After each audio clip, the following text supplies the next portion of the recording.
Wyatt, will you take Payton to be your wedded wife? Do you vow that with the help of God, you will make your love for her a growing part of your life?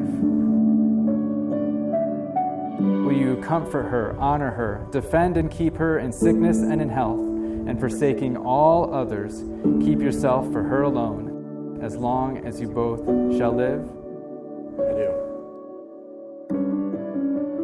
Payton, will you take Wyatt to be your wedded husband? Do you vow that with the help of God, you will make your love for him a growing part of your life? Will you comfort him, honor him, defend and keep him in sickness and in health, and forsaking all others, keep yourself for him alone, as long as you both shall live? I do. You look beautiful, honey. Thank you. Oh. Love is patient, love is kind. Love never fails.